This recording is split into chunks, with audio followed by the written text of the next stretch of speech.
Bayeje, the CEO of Lawma. We are calling you out. We are begging you, sir. Mrs. Fola Kadiri, the head public affairs for Lawma, we are begging you. Mr. Oluwakemi Suleiman, Mr. Kunle Adebiyi, Executive Director of Finance of Lawma, we are calling you out, sir. We are begging you in the name of God. Mrs. Modupe Oko, Mrs. Jelila Tadeniran, ma'am, and other bosses, we are begging you people. We are begging you, we are calling you out. People should please help us and ask these people. I'm not very sure that it's blood that is running in you people brain. I'm not sure. Because we just don't understand why you people are treating us this very bad. It is absolutely wrong. It is very bad. You understand that you are our boss. Without you, there's nobody like us. And without us too, there's nobody like you people, because we are the one working for you. What time people say Yaika? They say Eja Oda Dubai. Jókòó sínú ọ́fíìsì yẹn wà nínú ọ́fíìsì ẹ fi báyìí rẹ fi gbé owó lọ. ṣé gbọ́. Pété àwa tá à ń ṣiṣẹ́ ní títì a máa ra gbálẹ̀ a máa ra instrument kò ṣe pé bẹ́ẹ̀ fún wa ní instrument kankan kò sí allowance kankan fún wa. Firstly, salary wa ti gbọ́ láti August ní pé salary ti di 85,000 naira minimum wages fún ẹni tó kéré jù kò ti ṣe lábẹ́ ìjọba 85,000 naira láti August 2024. Láti August yẹn bẹ̀rẹ̀ sí ní postpone wa August, September, October, November, December. Àwọn CEOs wa, àwọn supervisors wa, wọ́n postpone wa pé ẹ má wọrí oṣù yìí a máa rí. And things keep increasing every blessed day. Oúnjẹ wọn, transportation ni wọn, gbogbo nǹkan ló wọn, instrument tẹ́lẹ̀ ta fi ṣiṣẹ́ ní ọ̀dọ̀ wa ń bí báyìí. Ẹni tó bá ra ìgbálẹ̀ tó kéré jù, òun ló ń lo ìgbálẹ̀ 2 sí 3 láàrin oṣù kan. Ìgbálẹ̀ yọkan is 1,000 naira. Ẹ̀jẹ̀ wá disburse 30,000 naira fún wa nínú 85,000 naira. Ṣé kìí ṣe kà nìyẹn? Ẹ̀yin ọmọ Nàìjíríà gbà wá, ṣé kìí ṣe kà nìyẹn nínú 85,000 naira tó wọ́n sọ ẹ̀jẹ̀ disburse 30,000 naira fún wa fún gbogbo almost 6 months yẹn 30,000 naira là ń gbà. January yìí náà àwọn rò pé bóyá o 2025 wọ́n máa fi kún owó wa ní 2025. Nígbà tó máa di January 30,000 yẹn lágbà 30,000 yẹn náà ní sanbọ̀rọ̀ tí ò bá wọ on the 15, on the 13, on the 14 oṣù tó tẹ̀lé tó yẹ sí pé àwọn olómìnkọ́ tó ń ṣiṣẹ́ wọ́n ti gba sálárì wọn, wọ́n ti ná owó wọn, wọ́n ti mọ bó ṣe fẹ́ ṣe é. Lẹ́mọ̀ tó disburse 30,000 naira award wages náà ti our able President Bola Ahmed Tinubu, His Excellency Bola Ahmed Tinubu tí wọ́n ní pé kẹ́ máa fún wa nínú 25,000 yẹn 10,000 lẹ́ fún wa. 10,000 ọ̀hún gan ráùtì mi lè déyàn 10 ló máa rí bẹ́ẹ̀ oṣù tó ń bọ̀ lè déyàn 4 ló máa rí bẹ́ẹ̀. Gbogbo àwọn owó yẹn mọ́ pọ́lọ́ àwọn máa jọ́ lára yín níbi kan tẹ́ mọ̀ torí àgún aláàgùn lẹ́ ń jẹ yẹn. Pété àwọn tó yẹ pà ń ṣiṣẹ́ ní títì kí ló dé? Ìkó tó ti wá mú mi everybody bẹ̀rù pé àwọn ò fẹ́ ṣe fídíò, àwọn ò fẹ́ sọ̀rọ̀, àwọn ò fẹ́ ṣe fídíò, àwọn ò fẹ́ sọ̀rọ̀ pé bóyá kó má lọ sáka wọn, ní pé bóyá kó má call àwọn out àbí pé kíkiní kan má lọ ṣẹlẹ̀ kó má di pé wọ́n máa gba ẹ̀jẹ̀ lẹ́nu àwọn. Ẹ ti rí pé kò sí anybody tó máa sọ̀rọ̀, sí anybody tó máa bí yín, ẹ̀jẹ̀ ń hùwà bí Ọlọ́run, ẹ̀jẹ̀ já ìkà, ẹ̀jẹ̀ ọ̀dájú èèyàn. Salary February January yẹn gba 30,000 naira. À ń wò pé wò ó mọ̀ tí wọ́n bọ́ ṣe fẹ́ ṣe kún ni tó bá máa fi kún wọ́n ní ìgbà tó tẹ̀ mọ́ wá sọ wọ́n ní contract worker ní Lawma ní pé Lawma gangan ló ṣiṣẹ́ pẹ̀lú ìjọba àwọn tó wá bá wọn gbá títí contract worker ní wá fine you accept that àgbà bẹ́ẹ̀. Tó bá gbé contract worker náà ni wọ́n gbà tó máa sọ salary February ẹ̀yìn èèyàn nínú 85,000 naira wọ́n fún wa ní 40,000 nínú 85,000 naira 40,000 lágbà nínú 40,000 yẹn a máa rà gbálẹ̀ a máa wọ mọ́tò. Ẹlòmíì tó jẹ́ pé single mother ní pé bóyá òun àtàwọn ọmọ ẹ̀hún nìkan wọ́n máa feed ọmọ. Ẹlòmíì tó jẹ́ pé opó widow tí kò lọ́kàn lé gbogbo responsibilities yẹn ọrùn ẹ̀ ló wà nínú 85,000. Ẹ wá imagine kí wọ́n yọ 45,000 naira lórí ẹnìkọ̀ọ̀kan in the whole Lagos state. Ṣé kò kìí ṣe kà nìyẹn? Ẹ̀yin tẹ́ wá ní contract ọ̀hún gan ẹ wá ń gba owó ju àwa tá à ń ṣiṣẹ́ ní títì lọ. Owó tẹ̀yìn yọ lórí owó wa ó ti ju àwa tá à ń ṣiṣẹ́ ní títì lọ. Ìkà nìyẹn. Amara kò sí allowance kankan yín tẹ́ wà lọ́fíìsì. Feeding allowance yín ó ń lọ steady. Transportation allowance yín lọ. Health allowance. Common paracetamol pé fún gbogbo route tó yá àwọn tó ń ṣiṣẹ́ ní route yìí èmi sì lè mention ní route kò sí route ibi tí mo wà ní last year at least èèyàn mẹ́ta ló lose life wọn ẹnìkan wà tó ń ṣiṣẹ́ lọ́wọ́ tó yẹ pé trailer ń bọ̀ lẹ́yìn ẹ̀ ṣọ́ọ̀kì trailer báyìí trailer tẹ̀ hàn ṣọ́ọ̀kì yẹn òun ló mú wà yẹn tó fi di pé wà yẹn ṣaláìsì aṣọ lọ́mà ló wọ̀dé mọ́ṣúárì general hospital sọ̀lọ̀ ẹlòmíràn tó yẹ pé ó ń ṣiṣẹ́ lọ́wọ́ àwọn méjì wọ́n ń ṣiṣẹ́ lọ́wọ́ iyẹ̀pẹ̀ tó máa ń gbá ní títì yẹn ló kó sí àwọn pípín yẹn lójú iyẹ̀pẹ̀ ojú yẹn ló treat títí tí ojú yẹn fi fọ́ tí wọ́n dẹ̀ fi kú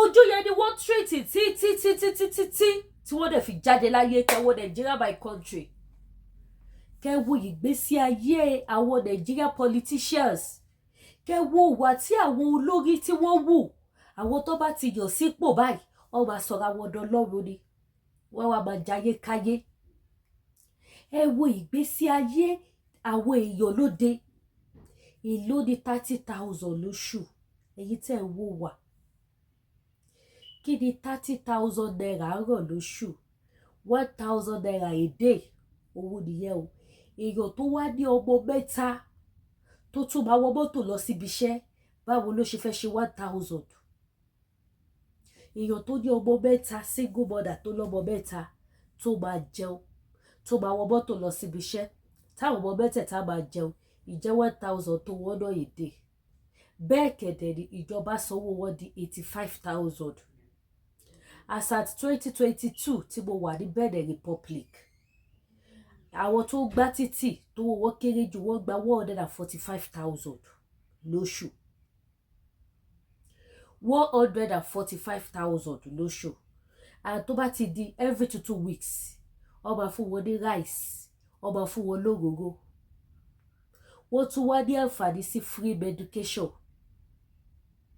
ẹ gbọ́ wọ́n ní oore ọ̀fẹ́ àti àǹfààní sí free treatment lọ́dọ̀ ìjọba ìyá tó bá mi gba ilé tí mo gbé ní Benin Republic iṣẹ́ tó ń ṣe nìyẹn ìyá yẹn lè ṣe lọ́sẹ̀ kó má lọ bí iṣẹ́ lẹ́ẹ̀mẹ́ta tára wo bá ti yá free treatment lọ́dẹ̀ máa gbà ìgbà bí wọ́n á kàn yọjú síbi iṣẹ́ bá wọ́n á kàn sáì wọ́n á sọ fún ara wo ò yá o wá dẹ̀ nìkan máa lọlé tó bá dijọ́ kejì àwọn ọ̀gá tó wọn máa fi fóònù lè wọ kiri pé báwo ni health wọn pé wọ́n kọ́ ni kọ́ béèrè nípa condition wọn ni ó wá jẹ́ kọ́pọ̀lọpọ̀ kọ́ máa yọ̀ bí ẹni jẹ́lá wọ́n gbádùn wọ́n á lo opportunity yẹn wọ́n á fi lọ sí gbogbo ibi tó bá fẹ́ lọ ìjà àwọn ti Nàìjíríà lè ṣe bẹ́ẹ̀ ṣé wọ́n tó bẹ́ẹ̀ kọ́ máa lọ síbi iṣẹ́ ẹ wo ìgbésí ayé àwọn èèyàn wa ní ìlú tẹ̀pẹ́ ní wá Nàìjíríà tẹ́ sọ wípé káwọn èèyàn máa gbàdúrà pé God bless Nàìjíríà ẹ wo ìgbésí ayé àwọn èèyàn níbẹ̀ báwo lẹ ṣe fẹ́ káwọn single mother kí wọ́n survive báwo lẹ ṣe fẹ́ káwọn marriage man kí wọ́n survive ẹ wá wo gbogbo ẹ̀mí tó ti sọnù bẹ́ẹ̀ dẹ̀ nìyí ẹ̀yin ọ̀gá yìí wà lọ́fíìsì ẹ wà lọ́fíìsì ẹ fi báírò kówó jẹ ẹ wà lọ́fíìsì ẹ gba transport allowance house allowance clothing allowance medication allowance gbogbo allowance pátápátá títí dórí child allowance làwọn ọ̀gá wọ̀ ìgbà o wọ́n gba child allowance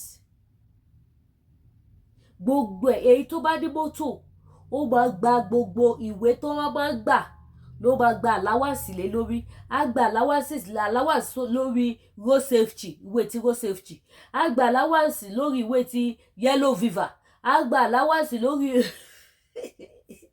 ẹ máa wọ pé wọ́n tún ní yellow fever yes àwọn tó bá wọṣọ yellow yẹn ni mo bá pè yellow fever á gba allowance lórí àwọn yẹn á tún wá gbà lórí aṣọ ọ̀fọ̀ ìyẹn tàwọn ọlọ́pàá ó máa gbà allowance lórí yẹn gbogbo nǹkan ló fi gbà allowance ẹjọ́ ibo là ń lọ ẹ̀yọ́ oníwọ̀ Nàìjíríà ṣé ìgbé ayé tó dá lélẹ̀ ẹ̀yẹ èèyàn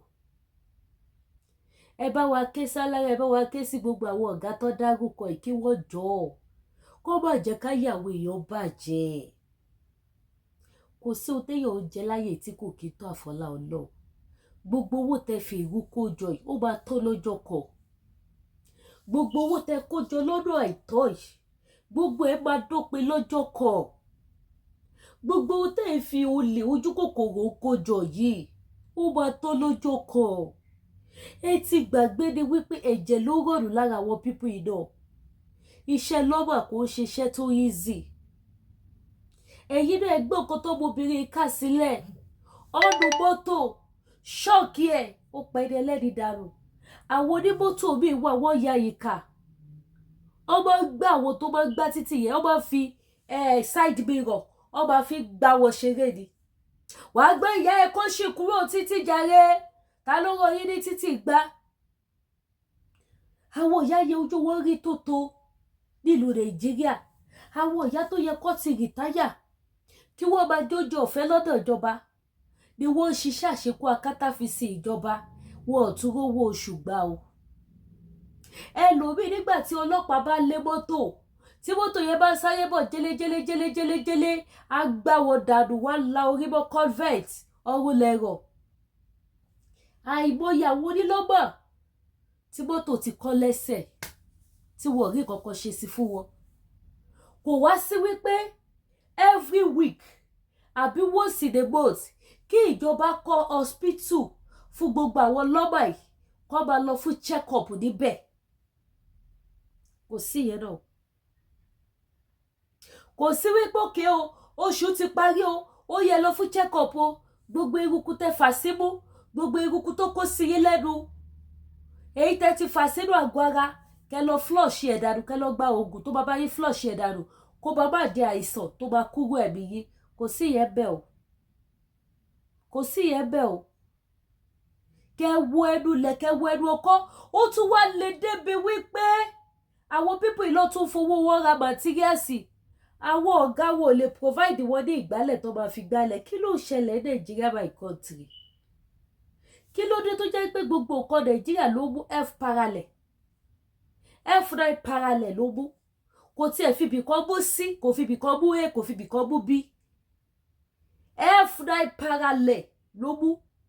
Nígbà táwọn tó gbá títì tí ìjọba ò lè fún wọn ní materials tó máa lò tó jẹ́ pé nu salary 30,000 tí wọ́n gbà òun ni wọ́n tuntun ti máa ra materials tó máa fi gbá ilẹ̀.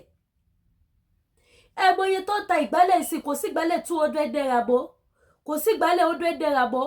Ìgbálẹ̀ gidi tọ́wọ́ ìyá yẹn máa ń lò ó bẹ̀rẹ̀ láti 1,000 naira. Nígbà tó bá ra ìgbálẹ̀ bí oní 2,000 naira lóṣù nínú èlò ẹnu chai. Ìjọba wo ló ṣe fẹ́ tọ́bọ̀ fẹ́ yọ̀ tó fẹ́ yọjú tọ́bọ̀ ní lọ́jọ́ ìlòlè. Ṣé ti rí reason tá ṣe ní ká gba Yorùbá nation? Benin Republic àwọn lọ́mà àwọn tó ń ṣiṣẹ́ tó fọ ọ́fíìsì tó ń ṣe gbogbo ẹ̀ ó ní ohun tíjọba ń fún wọn kì í ṣe pé wọ́n sọ fún mi mo weakness ẹ̀ ni. Wọ́n fún wọn ráìsì, wọ́n fún wọn lóróró, wọ́n fún wọn lọ́ṣẹ, wọ́n fún wọn láwọn treatment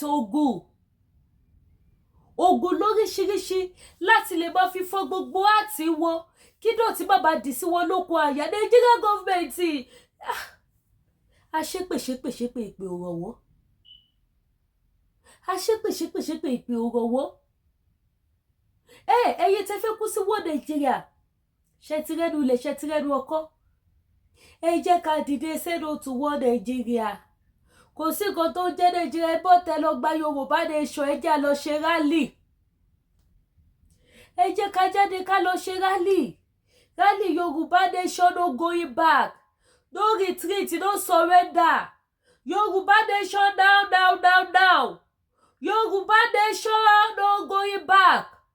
Lọ́rọ̀ tó wà nílẹ̀ kò sí nǹkan tó jẹ́ wọ́n Nàìjíríà. Wọ́n Nàìjíríà is a scam. Wọ́n Nàìjíríà is olè ló fi wọ́n Nàìjíríà ń jà. Olè gidi, olè tó gbásíkí tó mú yes. Kò sí olóṣìṣẹ́ ìjọba kankan nílùú Nàìjíríà yẹn tí ò jalè. Kò sí Nàìjíríà politicians kankan tí ò jalè. Èyí tó wà níbi agriculture ó jalè. Èyí tó wà ní Ministry of Health ó jalè. Èyí tó wà ní security ó jalè. Èyí tó wà ní College of Education ó jalè. Èyí tó wà ní gbogbo ẹ̀ wọ́n jalè. Ó lè ní gbogbo wọn. wọ́n ti fi ṣe àwọn Nigerian politicians kò sí bẹ́ẹ̀ ṣe bẹ́ẹ̀ ṣe gbòlówó tí ò ní wògbẹ́. Gbogbo àwọn tó làwọn gbé ìjọba Nàìjíríà lọ́wọ́ wọ́n ti fi ṣe wọ́n. Kí ni 30,000 naira ràn? Ìjọba bàbá Bọ́lá Ahmed Tinubu ẹ bá mi ṣí ẹ̀ṣọ́ ìsínú group àwọn APC PDP. Bó ṣe ń ba ìjọba jẹ́ mọ́ Tinubu lọ́wọ́ rèé. Ohun tá à ń sọ nìyí. Mo bá dúpẹ́ fọ́lọ́wọ́ ọba tó mú gbogbo ọ̀rọ̀ mi wá sí ìmúṣẹ. A ní Tinubu èmi personally mo sọ. Mo ní Tinubu lè ṣe ṣùgbọ́n wọn ò ní jẹ́ kó ṣe. Gbogbo àwọn tí Tinubu kó kóra. Ó máa ba ìjọba yẹn jẹ́ nítorí ẹ̀jẹ̀ Nàìjíríà ti wà nínú ayé wọn. Ẹ̀jẹ̀ olè ó ti wà nínú ayé wọn. Kí lórí kí Nàìjíríà olè tó gbá ski? Kí ni qualification tẹ́lẹ̀ fi qualify ní Nàìjíríà? Olè 1, olè 2, olè billions. Kí lórí kí òtí Nàìjíríà jẹ́? Nàìjíríà ló ní gba àrùn. Abaniláyé jẹ́ àfàkókò ẹni ṣòfò. Ìlú tó kún fún kìkìdá olè. Tó kún fún àwọn olè ńlá tí ìṣòlè kékeré. Àwọn olè tó gba master degree. Nàìjíríà ti kúrò ní gòbẹ̀tá. Ó ti kúrò ní pé àwọn sẹ́ẹ̀tì kan ló máa ṣe. Kò sí sẹ́ẹ̀tì kankan. Dìbò tẹ́ bá ṣe jẹ́ orúkọ yẹn. Ṣé kí orúkọ yẹn ti gbé ègún mi? Orúkọ wọ́n Nàìjíríà yẹn. Ó ti gbé ègún mi. Ó ti gbé nǹkan burúkú mi. Dìbò tẹ́ bá ṣe pé Nàìjíríà. Nǹkan burúkú lẹ̀ pé. Ó bẹ́tà. Kẹjẹ́ ká dá dúró ká gba ilẹ̀ wa. Kẹjẹ́ ká jáde ká lọ ṣe super mega rally. Wọ́n là máa ṣe rally. Ẹ jẹ́ abọ́ta lọ ṣe rally tó bá ti pè fún rally. Ẹ jẹ́ kí gbogbo wa dìde ká sọ wípé a ṣe mọ́. Kí láǹfààní àwọn orógbó Nàìjíríà? Apá oláwẹ̀ ajé okòrò. Ikọ̀ ògbé kan. Onílé òsùn wà lẹ́jọ̀gbọ́ òfararọ́. Ikọ̀ ògbé kan lọ́rọ̀ Nàìjíríà kò sí bá ṣe lè ṣe Nàìjíríà will still be remaining one Nàìjíríà. Àwọn tó wà ní ọjà olè ni wọ́n. Anything that has to do with Nigeria, it has to do with olè ńlá tí ìṣòlè kékeré. Àfi tá bá change orúkọ yẹn ní ègún yẹn máa parẹ́. Àfi tí Yorùbá bá dá dúró lóríkì burúkú yẹn máa bàjẹ́. Lórúkọ burúkú yẹn máa parẹ́. Lámì burúkú yẹn máa parẹ́. Àmì burúkú ti wà nínú orúkọ orílẹ̀-èdè Nàìjíríà. Àmì olè, àmì rọ́púpa, àmì 419, àmì apàyọ̀. Ẹ wo ohun tó ń ṣẹlẹ̀ ní Nàìjíríà of nowadays. Fídíò kan trend lọ́wọ́ sí tẹ́yìn Yorùbá tì rí. Bí ilé pẹ́ lórí ètò ìlọ títí bí bá ní kí n ṣòwò but kí n fẹ́nu sọmọrá ìṣẹ̀ fún wa. Ìyàwó àtàwọn ọmọ mẹ́ta wọ́n dẹ̀ kidnap ọkọ. Fídíò yẹn sì ṣe bí ní kàyéfì látànà tí mo ti wò. Wọ́n kidnap ọkọ. Ìyàwó dẹ̀ lọ police station. Ó lọ sọ fáwọn ọlọ́pàá pọ́kọ òun, ó bò òun jà, ó ṣe gbá, ó ṣàwò. Ó pààrọ̀ oríṣiríṣi mọ́kọ ní police station. Àwọn ọlọ́pàá dẹ̀ sọ fún ìyàwó pé yá ra epo sí mọ́tò ká lọ bẹ́ arrest ọkọ ẹ̀. Àkọ́kọ́ náà ṣé kìí ṣe statement burúkú kọ́lọ́pàá máa sọ fún complainant pé wá ra epo sí mọ́tò ká tó lè lọ bẹ́ arrest ọkọ ẹ̀. Ìyàwó wa lòun bọ̀ kóun lọ gbówó epo wá, ìyàwó sá lọ. Ọpẹ́lọpẹ́ òun ará àdúgbò. Ìyàwó àtàwọn ọmọ mẹ́ta, àwọn ọmọ tó ti jáde yunifásitì. Ọ̀rọ̀ tí mo sọ fún yín fídíò wà lórí fóònù mi o. Kẹ́ wo bí tí wọ́n bá yé jẹ́dé o. Ẹjọ́ èèyàn tó gba 20,000, 30,000 lóṣù. Ṣé àwọn náà lè ṣerú nǹkan tí mo sọ lọ tí mi ti sọ délẹ̀ tí mo dẹ̀ ṣì máa sọ délẹ̀ fún yín? Ọmọ mẹ́ta àti ìyá wọ́n dẹ̀ kidnap bàbá wọn. Wọ́n dẹ̀ dé lókù. Wọ́n dé lọ́wọ́ dé lẹ́sẹ̀. Wọ́n dẹ̀ gbé sí sitting room. Wọ́n dẹ̀ lọ pe àwọn àbókí kó wá ra bàbá wọn. Ní Nàìjíríà ni. Kí ló súwọ́ sí torí owó? Torí owó. And according to gbogbo tí mo sọ fún yín, voice note, video gbogbo bó ṣe di bàbá ó wà lọ́wọ́ mi o. Gbogbo ẹ wà lẹ́ o. According to wọ́n ní bàbá yẹn gba pension. Ó ra mọ́tò 12 million.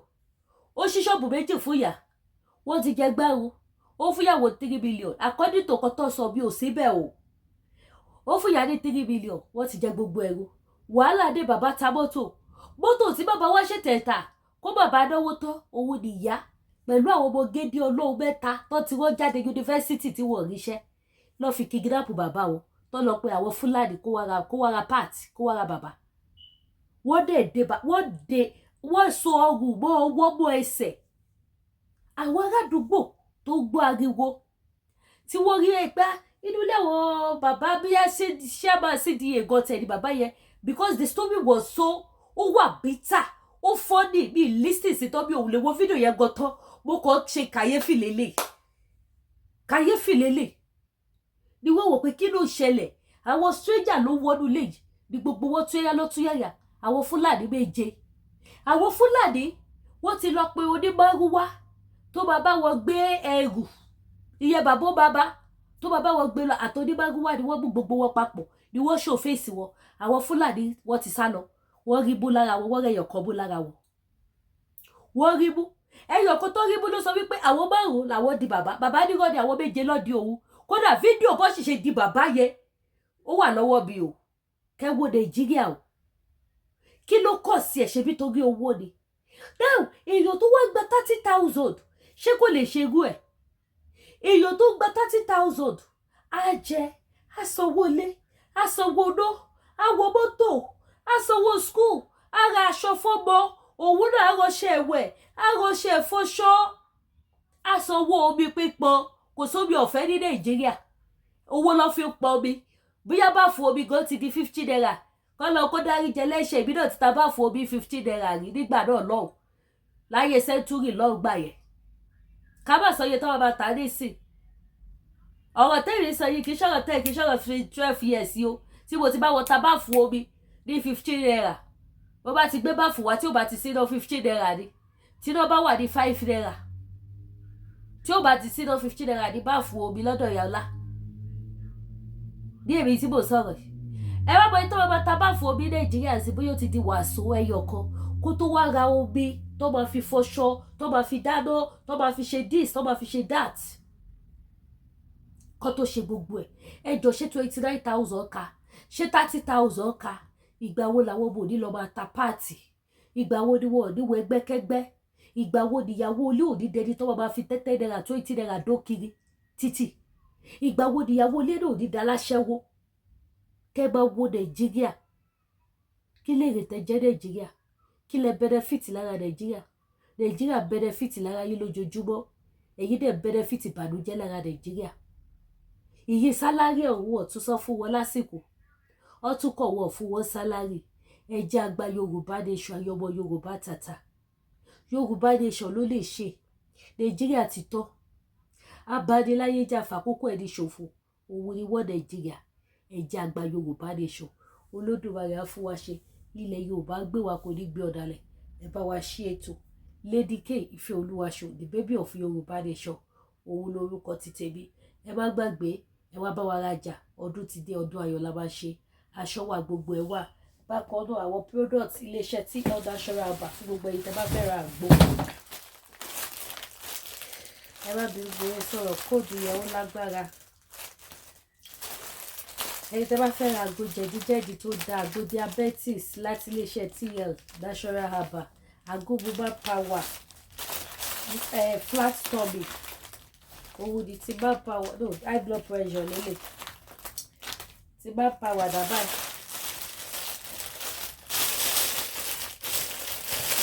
àwọn àgbo tó bú yes tó wà pa gidigidi o ti bá power lélẹ̀ ẹ wo gbogbo ẹ̀yin tẹ́ bá sáré wọlé sáré jáde ẹ̀ tún sáré wọlé sáré jáde wọ́n mo fọwọ́ ẹ̀sọ̀yà fún yín ẹ̀dọ̀wò kò dídì kẹfọ tí lò kò dídì kẹfì kọ́kọ́ lò ẹ bomi lásán ẹ fi lò ọ̀kẹ́ ọ̀rá ṣe lipton tea ẹ má fi mílìkì sí ẹ má fi ṣúgà sí ẹ fi gbẹlura ordinary warm water ẹ gbẹlura tẹ bá mọ̀ pé ẹ máa gbá báàṣì lálẹ́ ẹ ti lò látàárọ̀ kó wà bọ́dìrì tó bá di lálẹ́ báyìí wọ́n máa sọ fún yín pé bábà bá ní ọba jẹ bábà jẹ kékeré ìdálò because ìṣọwọ́ tẹ ẹ fi máa kọ̀ báyìí wọ́n máa sọ fún yín pé mo kúrò lẹ́gbẹ̀ẹ́ ní ojú kan tó ń kọ̀ yẹn wọ another corner wọlé sí corner kò gbà sọ́ọ̀ iṣẹ́ ọwọ́ àgbo TL natural herbal ni confam method ti jẹ̀díjẹ̀dí náà kò gbẹ́yìn àfi sùúrù ti jẹ̀díjẹ̀dí kò gbẹ́yìn ẹ̀rọ mi nílé ìròjọ́ púpọ̀ ẹ̀yin tẹ́ bá dìde ẹ pè mí, gbogbo ẹ̀yin tí diabetes bá yọ lẹ́nu ẹ pè mí kẹ́wàá ra product iléeṣẹ́ tí ọ̀nà ṣọ́ràbà. Ẹ̀yin tẹ́ bá fẹ́ ra African food ẹ fẹ́ bá wa ra àwọn spiritual items wa ẹ pè mí, ojú òde tí ẹ bá wa share ire o.